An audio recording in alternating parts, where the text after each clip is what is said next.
Assalamualaikum warahmatullahi wabarakatuh. Perkenalkan, nama saya Lucia Edilia dari kelas 12 Akuntansi 2. Nah, di sini saya akan menjelaskan tentang materi surat lamaran pekerjaan. Nah, di sini kita akan membahas pengertian surat lamaran pekerjaan. Nah, di sini saya sudah menyiapkan file yang berbentuk PowerPoint. Nah, di sini yang pertama ada pengertian surat lamaran pekerjaan. Surat lamaran pekerjaan merupakan suatu surat dari seseorang yang membutuhkan pekerjaan kepada orang atau pejabat yang bisa memberikan pekerjaan atau jabatan. Nah, melalui surat ini, si pelamar meminta agar ia diberi pekerjaan oleh perusahaan yang ia tuju. Nah, yang kedua, ada fungsi surat lamaran pekerjaan. Yang pertama ada sebagai tanda tertulis atau resmi pengajuan permohonan yang pekerjaan. Yang satu ini merupakan fungsi dari surat lamaran kerja, karena dengan hadirnya surat lamaran kerja berarti permohonan tersebut sifatnya resmi dan tentu akan langsung diterima sebagai permohonan dan pertimbangan dalam penerimaan pelajar tersebut. Nah, di sini fungsi yang pertama agar menjadi tanda tertulis yang resmi sebagai pertimbangan oleh pihak perusahaan diterima atau tidaknya pelamar untuk bekerja di perusahaan tersebut. Nah, yang kedua ada sebagai alat komunikasi. Di sini dijelaskan fungsi ini merupakan salah satu fungsi dari setiap surat, karena setiap surat sudah dapat dipastikan akan mengandung informasi yang akan sangat diperlukan oleh pihak yang dituju. Nah, sudah jelas di sini sebagai alat komunikasi antara pihak pelamar dan pihak perusahaan tersebut. Yang ketiga, ada sebagai bahan pertimbangan. Nah, di sini sudah dijelaskan bahwa dengan hadirnya sebuah surat lamaran kerja dan berbagai informasi mengenai identitas diri merupakan kebutuhan untuk melakukan sebuah pertimbangan bagi perusahaan agar menerima pelamar yang tepat untuk mengisi pekerjaan yang kosong. Selanjutnya, di sini ada ciri-ciri surat lamaran pekerjaan. Nah, yang pertama itu ada tempat dan tanggal.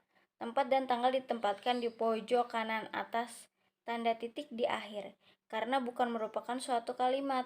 Contoh, Bandung, 28 Agustus 2018. Nah, yang kedua, ada lampiran dan perihal.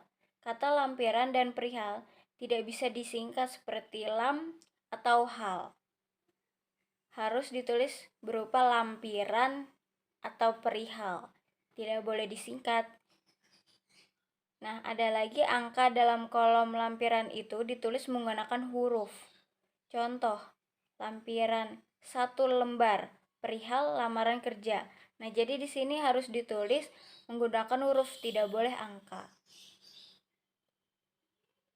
Selanjutnya, yang ketiga ada alamat surat.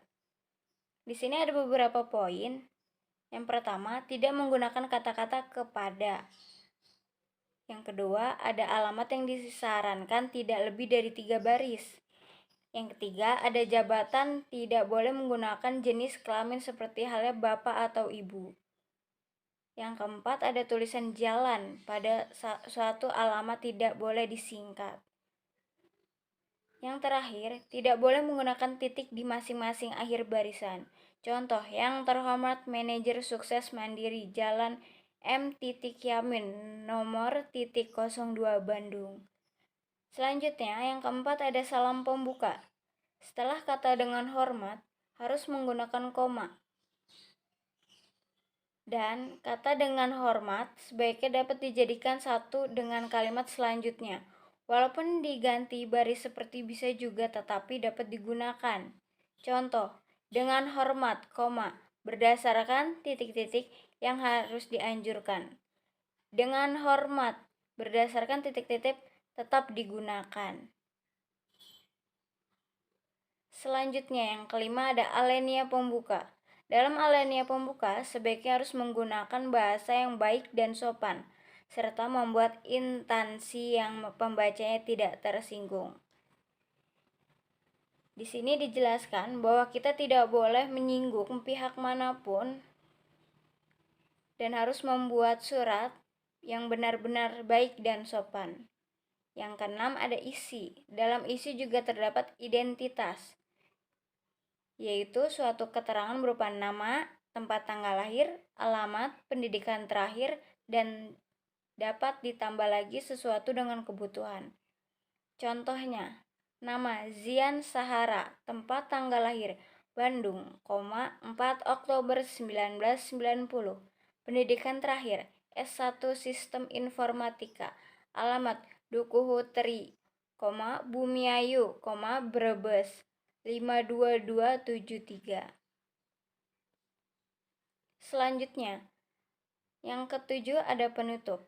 Dalam penutup, kita harus menunjukkan keantusiasan kita dalam melamar suatu pekerjaan pada instansi yang kita tuju. Nah, di sini kita harus membuat pihak perusahaan yakin, seyakin-yakinnya, karena kita ingin masuk ke dalam pekerjaan tersebut atau bekerja sama dengan perusahaan tersebut. Contohnya ada, demikian surat lamaran pekerja yang saya buat. Besar harapan saya untuk bisa menjadi bagian dari perusahaan. Nah, yang kedelapan ada tanda tangan dan nama terang. Tanda tangan ini berada di pojok kanan bawah surat. Kemudian di bawahnya dituliskan nama lengkap Anda. Contoh, hormat saya. Bawahnya baru nama. Selanjutnya ada struktur surat lamaran pekerjaan. Sistematika surat lamaran pekerjaan sebagai berikut. Di sini sama seperti yang sudah dijelaskan, ada tempat dan tanggal pembuatan surat, lampiran, hal, alamat surat, salam pembuka, alinea pembuka, alinea isi, alinea penutup, salam penutup, tanda tangan, dan nama terang. Dan di sini juga ada beberapa jenis surat lamaran pekerjaan. Yang pertama ada surat lamaran pekerjaan ini digabungkan dengan riwayat hidup. Nah, di dalam situ isinya surat lamaran ini beserta riwayat hidup yang kita miliki. Yang kedua, surat lamaran dipisahkan dari sebuah riwayat hidup. Nah, surat lamaran ini isinya berbeda dengan sebuah riwayat hidup kita. Jadi tidak dicantumkan dengan satu, jadi harus dipisahkan. Selanjutnya ada sumber-sumber lamaran pekerjaan. Yang pertama ada sumber lowongan pekerjaan tanpa suatu sumber tertentu. Sumber lowongan pekerjaan dari suatu media tertentu seperti online, WhatsApp, Instagram, Facebook.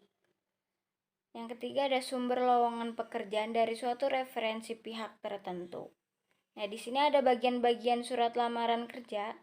Yang pertama ada tempat dan tanggal pembuatan surat lamaran, hal atau perihal, lampiran berkas, alamat yang dituju, salam pembuka, isi surat yang bisa dibagi menjadi 4 bagian, yakni suatu paragraf pembuka, isi surat, daftar lampiran, dan paragraf penutup, salam pembuka, nama terang pelamar, dan tanda tangan.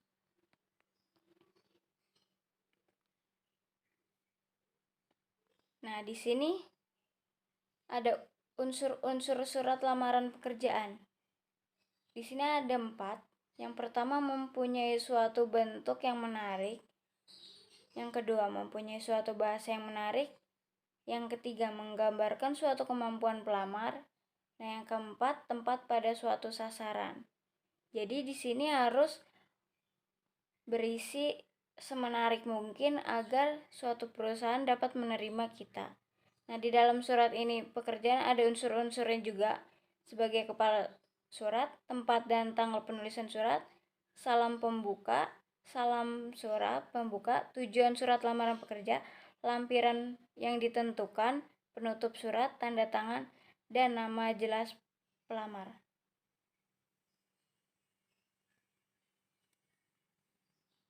Demikian materi yang sudah saya jelaskan. Kurang lebihnya mohon maaf apabila ada kesalahan. Wassalamualaikum warahmatullahi wabarakatuh.